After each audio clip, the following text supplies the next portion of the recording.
So I had the opportunity to be flown out to Bungie HQ and learn a ton about and play some of the Edge of Fate. And I've made a ton of videos there. But what I wanted to do is actually take your most pertinent and like burning questions and answer them in a video. Because I have a bunch of like knowledge up here that I haven't been able to fit into specific videos, and I just want to address like what questions Bungie hasn't answered yet and that you're dying to know the answer to.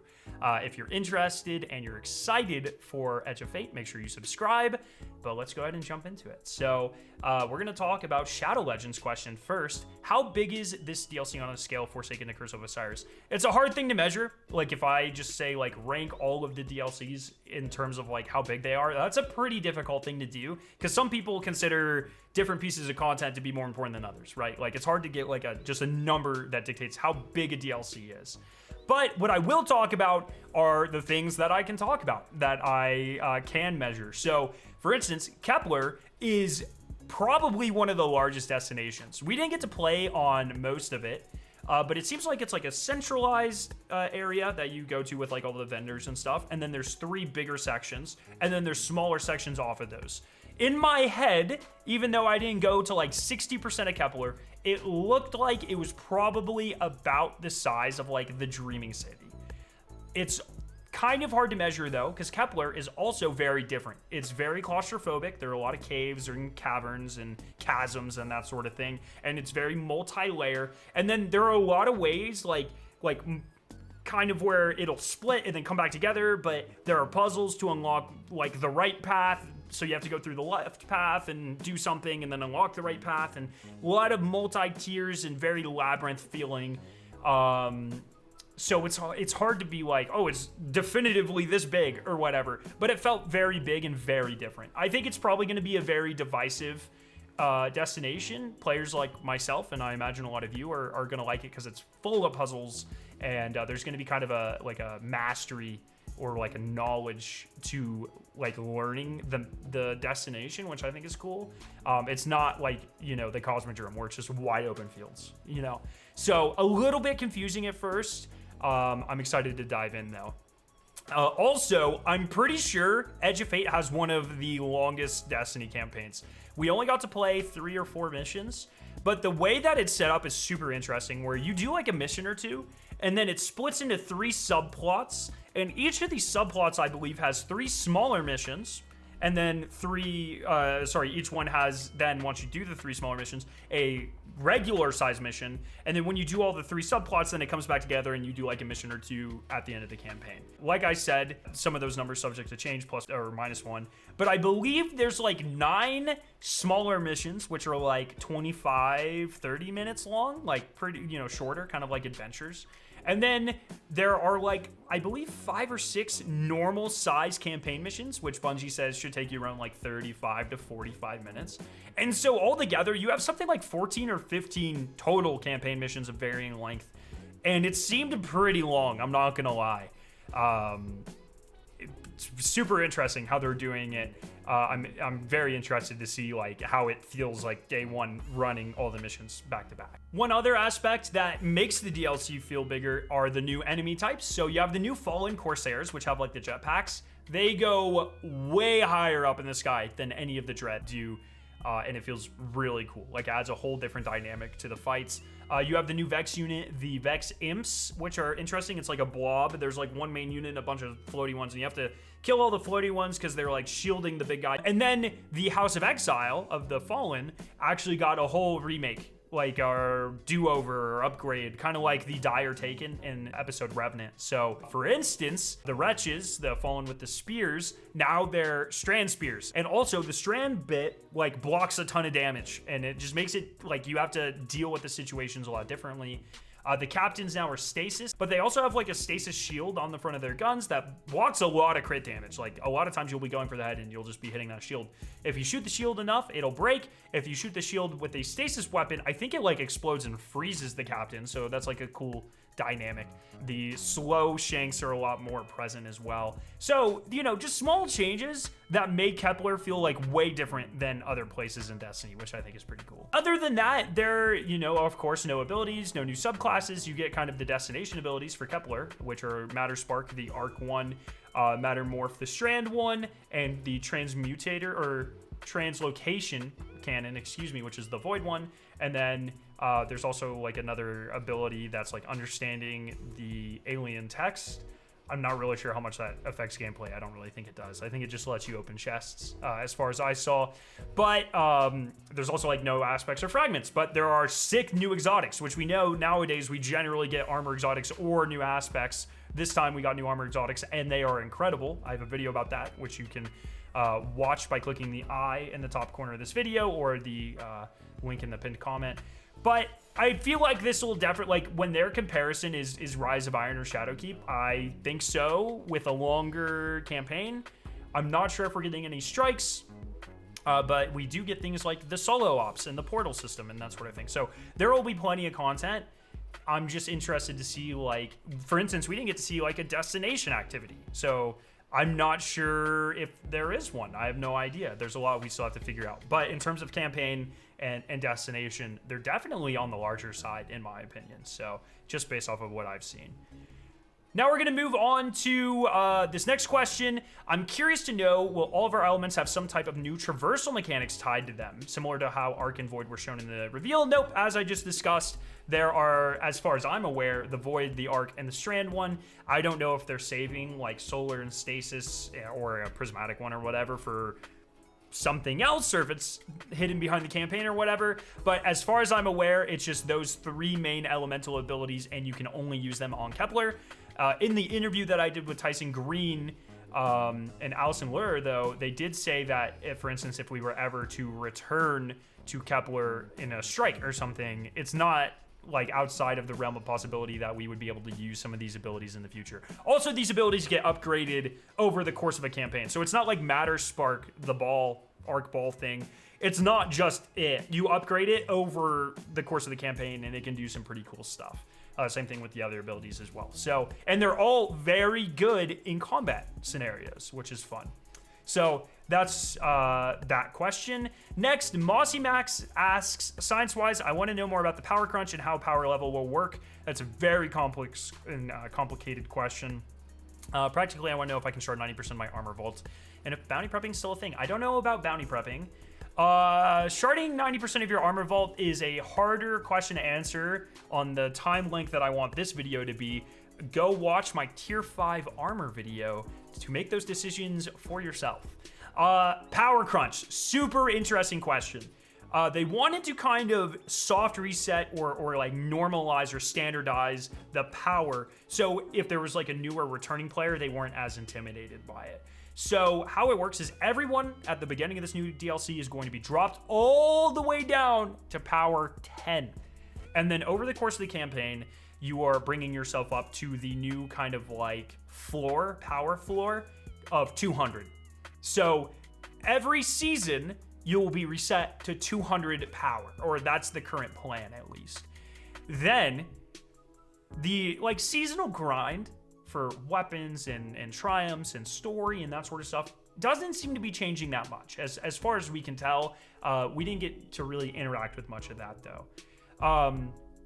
What is changing is artifact power is gone. And what happens now is instead of artifact power and instead of like a power increase every season, you like everything drops gear that levels you up. So every time you run a Crucible match, you get armor that'll be like +1 or whatever. Every time you run a strike, as long as you are interacting with like the portal system, whatever you are doing, in theory, is constantly increasing your light or giving you, you know, armor or weapons of higher power. And so like a new part of the seasonal grind is getting up to the new seasonal cap. And so I believe the way it's going to work is in the first half of the season, you can get up to light level 450. You start at 10. The new power floor is 200, so like the campaign will probably bring you up to that or whatever. And then you will have 250 more light to grind out over the course of the first half of the season. And then I think in the second half of the season, it goes from 450 to maybe 600. It might be 550. I think it's 600 though. I'll throw a correction on screen if I can find one if that's not correct. But it just seems like a new part of like the seasonal loop is leveling your power. Now, why would you want to do that? That's because the new power levels that you pick, or like difficulty levels, are tied to every 100 power. So I don't remember the exact names off the top of my head. I'll throw them on screen here. But, you know, there's a difficulty at 10, there's a difficulty at 100, 200, 300, Grandmaster's at 400, and the new hardest mode, Ultimate, is at 500. Each of these tiers drops, or difficulty options, drops higher and higher tiered loot, where Grandmaster drops mostly tier 4 weapons and armor. Ultimate drops mostly tier 5 weapons and armor, and I go over that entire system in, once again, my tier 5 armor and weapons video, where I kind of explain how that works. And so, like, a lot of the seasonal grind is not only going to be doing the story and getting the triumphs and farming the weapons, but it's also then interacting with the game enough where you level up to do Grandmaster and Ultimate level content, where you can get higher tier versions of the seasonal loot. It seems like that's a huge part of the seasonal dynamic now. I'm interested to see how that works, because I have made it very apparent. All of you guys should know, I'm not a huge fan of the light grind. I never have been in Destiny. I am nervous about this, to be completely honest, because I really hate Infusion. I don't know what's happening with, like, they're changing some of the currencies for how Infusion works. Like, I saw it was a lot of enhancement cores, and then there were also like seasonal currencies for it. I don't know what that's going to look like. I hope we get more clarification soon.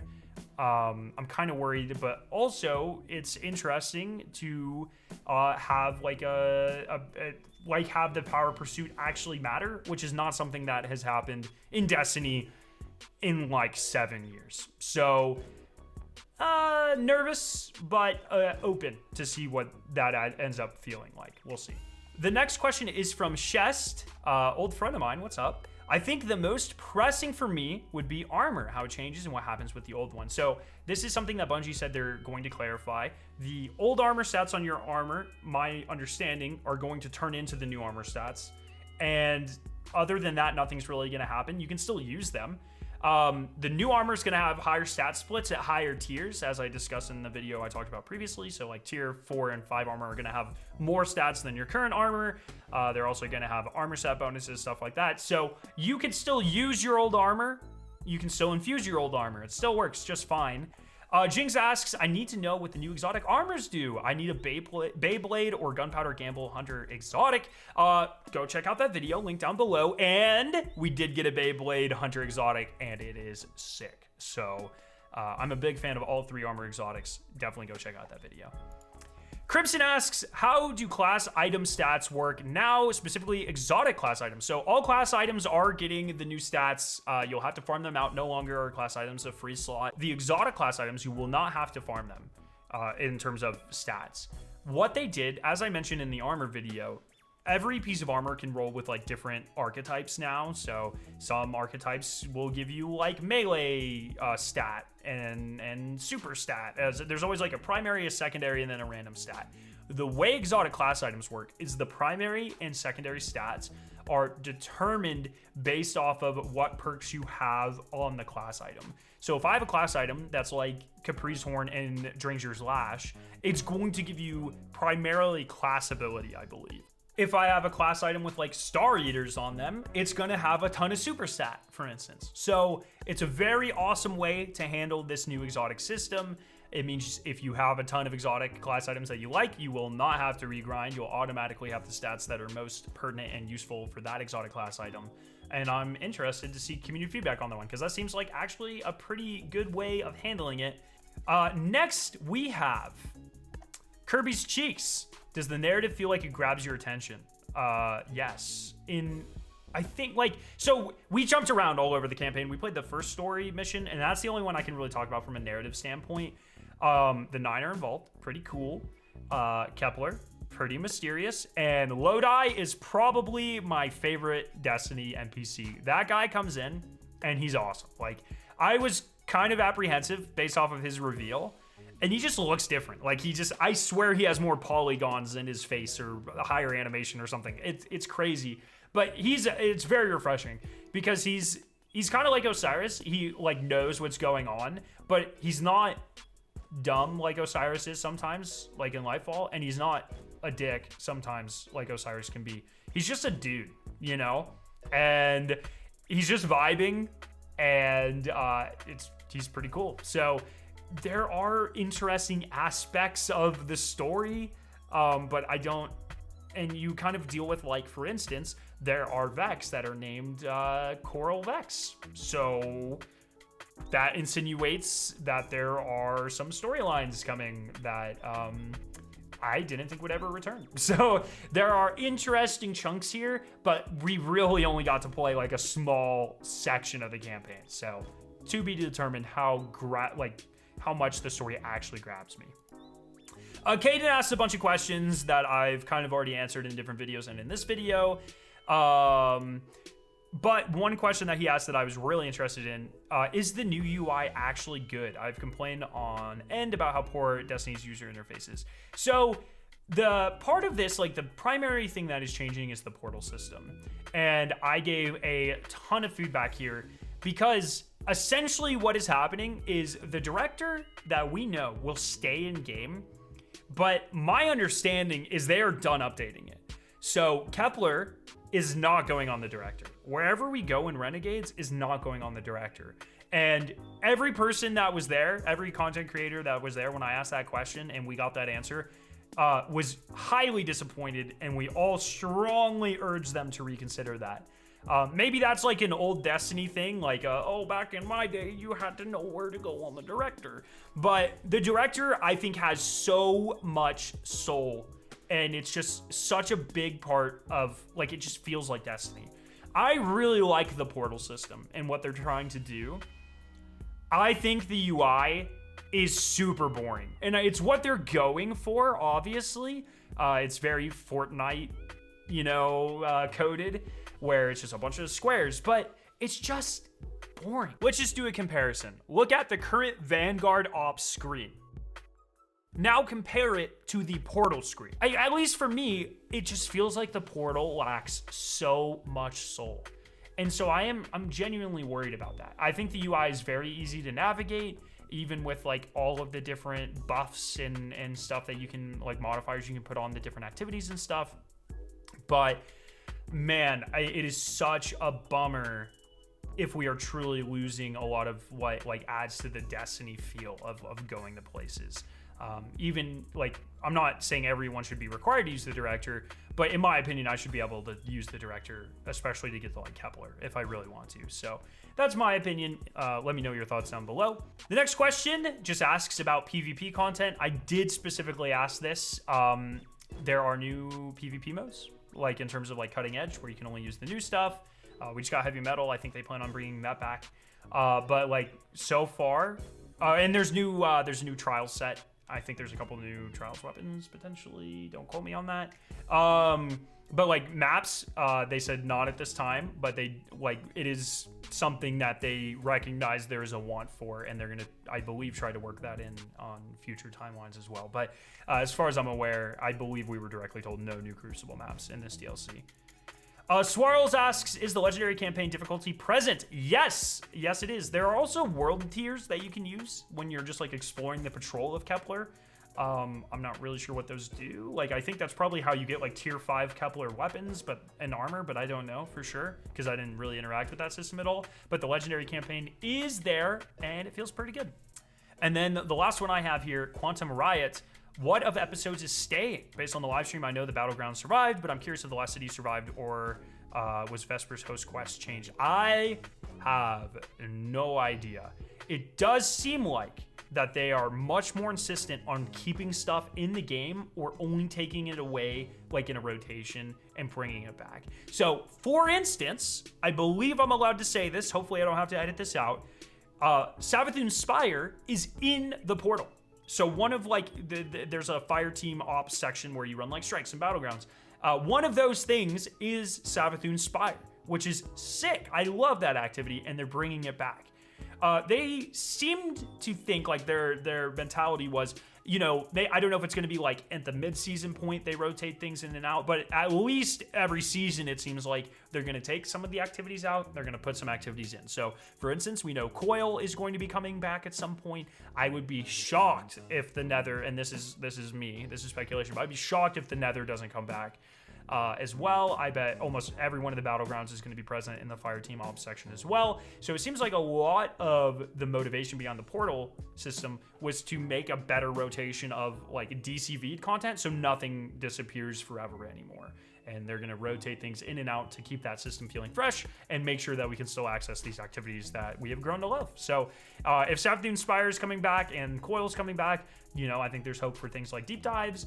We've already capped like all of our exotic missions and stuff. So very interested to like follow up on this and see how they continue to do that and how far back it goes.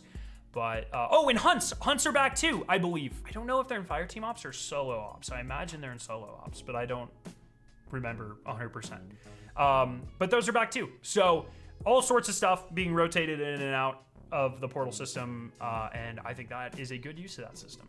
If you have any more questions I wasn't able to answer in this video, go ahead, ask them down below, and maybe we'll make a follow-up. I hope you enjoyed this. It was a new way for me to approach this type of content. It was really fun, and make sure to subscribe, and I'll see you very soon with more Edge of Fate content. Love your faces, and have a great night.